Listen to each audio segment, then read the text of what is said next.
आज Rafale fighter plane को आधिकारिक तौर पर भारतीय वायुसेना में शामिल कर लिया गया। अंबाला के एयरबेस में राफेल के इंडक्शन पर रक्षा मंत्री राजनाथ सिंह ने चीन को क्या चेतावनी दी? राफेल के आने से पाकिस्तान और चीन के मुकाबले भारतीय वायुसेना की ताकत कितनी बढ़ी?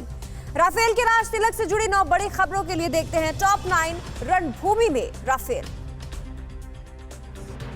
भारतीय वायुसेना के इतिहास में आज का दिन स्वर्णिम अक्षरों में दर्ज हो गया। फ्रांस से खरीदे गए 5 अत्याधुनिक फाइटर प्लेन राफेल भारतीय वायुसेना में शामिल हो गए। राफेल के भारत आने के 43 दिनों के बाद आज अंबाला एयरबेस स्टेशन पर भव्य समारोह के बीच 17 गोल्डन एरो स्क्वाड्रन की औपचारिक एंट्री हुई। इस मौके पर रक्षा मंत्री राजनाथ सिंह और फ्रांस की डिफेंस मिनिस्टर फ्लोरेंस पार्ले भी मौजूद थी।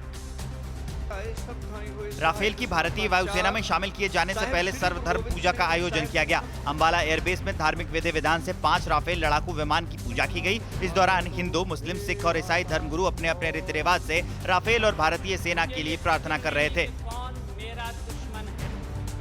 अंबाला के आसमान में एक बार फिर राफेल गरजा।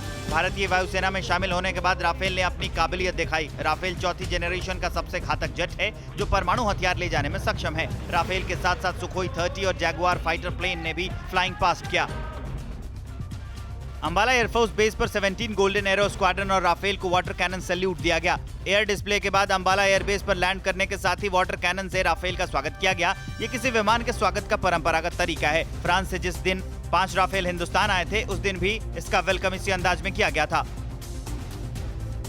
अंबाला के आसमान में राफेल ही नहीं बल्कि भारतीय वायुसेना के सारंग हेलीकॉप्टर्स ने भी एयर डिस्प्ले किया। इस दौरान सारंग हेलीकॉप्टर्स ने आसमान में जबरदस्त तालमेल और कलाबाजियां दिखाई। भारत में ही बना सारंग मल्टी यूज हेलीकॉप्टर है जिसका इस्तेमाल जल, थल और वायुसेना तीनों करती है।